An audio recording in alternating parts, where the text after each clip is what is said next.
"You do not belong to this family." This was what my brother said to me while they tried to steal my inheritance after our father died. "My name is Daniel Carter." I remember the exact moment, the chill in the air, the way the late afternoon sun slanted through the bay window of our father's study, casting long, accusing shadows across the Persian rug. It was the same rug Dad told us he bought on his honeymoon with Mom, back when love still meant something in this house. Back when family wasn't just a word people used to manipulate, to wound, to erase. Now, years later, I sit on the wide porch of my own home in Asheville, North Carolina, miles and lifetimes away from that suffocating estate in the rolling hills of Chester County, Pennsylvania. The air here smells of pine and damp earth, not old money and older resentments. My daughter, Lily, is chasing fireflies in the yard, her laughter ringing like bells in the twilight.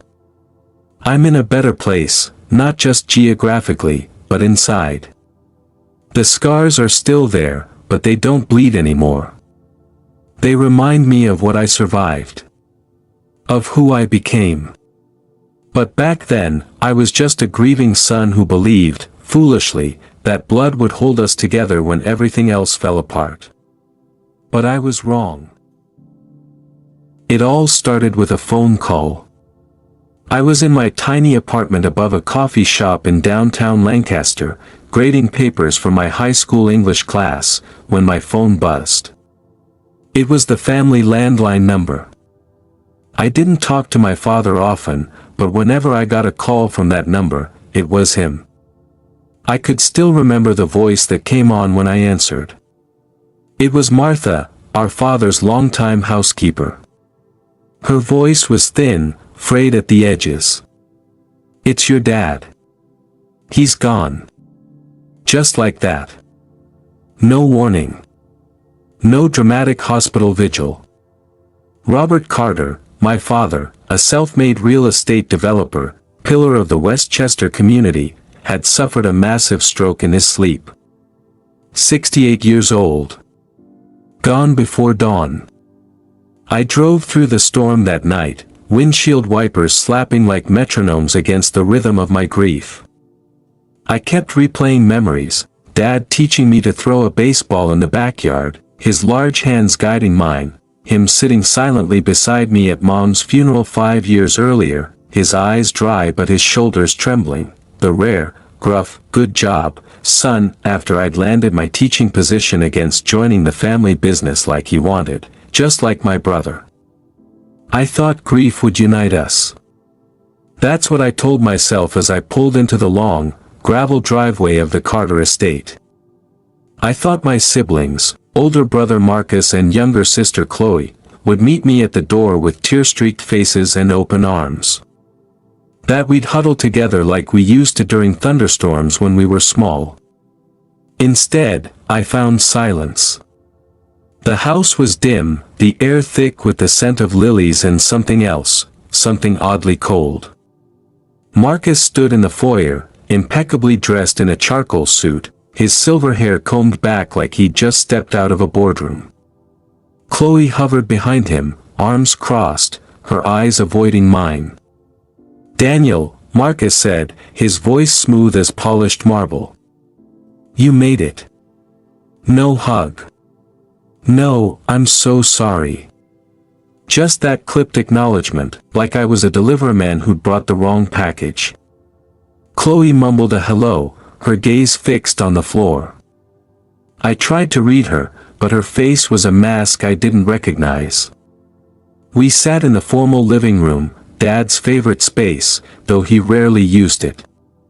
Too stiff, he'd always said. Too much like a museum. Now it felt like one. We spoke in hushed tones about funeral arrangements, about who would speak, about the obituary. Marcus took charge, as he always did. Chloe nodded along. I felt like a ghost already.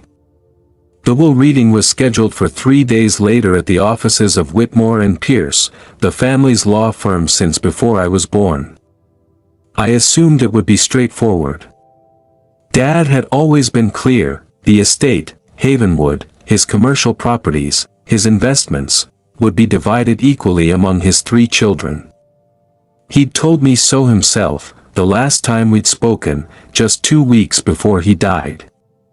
I could still remember the call because he told me to record it. "You've earned your share, Danny," he'd said, using the childhood nickname only he and Mom ever used. "Even though you didn't join the family business like I wanted you to, you stayed close. You cared. That matters more than square footage or stock portfolios." I held on to those words like a talisman.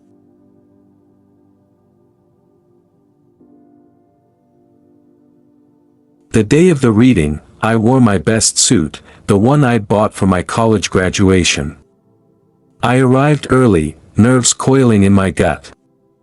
Marcus and Chloe were already there, seated side by side on the leather sofa like co-conspirators. There was no warmth in their eyes when I entered. Mr. Whitmore, the senior partner, an old man with watery eyes and a voice that carried the weight of decades of family secrets. Robert Carter's last will and testament, he began, was executed on October 3rd of this year. My breath hitched. October 3rd. That was just 10 days before he died. Why would he have updated his will so recently? He'd been healthy, active. No signs of decline. Mr. Whitmore continued, his tone neutral, professional.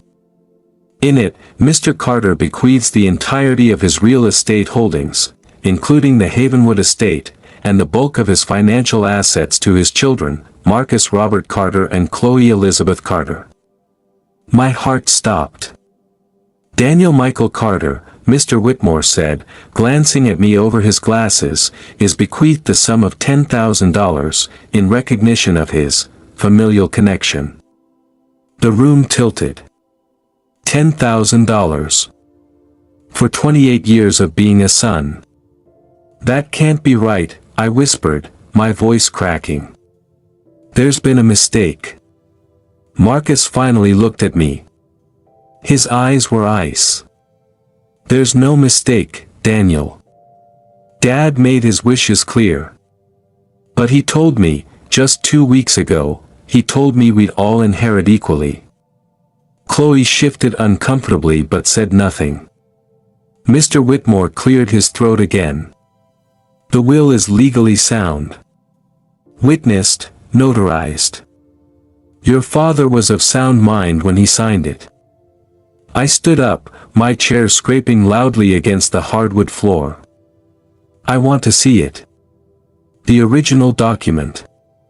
Mr. Whitmore hesitated, then nodded to his associate, who retrieved a manila folder. He handed me a copy. My hands shook as I scanned the pages. There it was, Dad's signature, bold and familiar at the bottom. But something felt off. The phrasing was stiff, unlike his usual directness. And the date. October 3rd. The day Marcus had visited Dad alone. I remembered because I'd called that evening, and Dad had sounded distracted. Marcus is here, he'd said. We're going over some paperwork. Now it made sickening sense. He was manipulated, I said, my voice rising. You were alone with him that day, Marcus. What did you do? Marcus stood slowly, his expression unreadable. I did what needed to be done. Dad finally saw the truth. What truth? I asked. That you don't belong here. His voice was low, venomous. You never did. You chose your little life in Lancaster over this family. Over him. You think teaching high school English makes you noble? Dad built an empire. And you walked away from it. I didn't walk away. I shot back, fury burning through the grief. I stayed close. I was here every weekend. I was here whenever he needed me. Chloe finally spoke, her voice small but sharp. "Don't pretend you're the golden child, Daniel. You always played the martyr. Always the good son. But you resented him. We all heard you." "That's not true," I retorted. Marcus stepped closer, his face inches from mine. "You do not belong to this family," he said, each word deliberate and cutting. "And this will prove it." He turned to Mr. Whitmore. "We'd like to proceed with the transfer of assets immediately." I left the office numb, the copy of the will crumpled in my fist. All I felt was the crushing weight of betrayal, not just from Marcus, but from Chloe, who had stayed silent. From the father I thought I knew.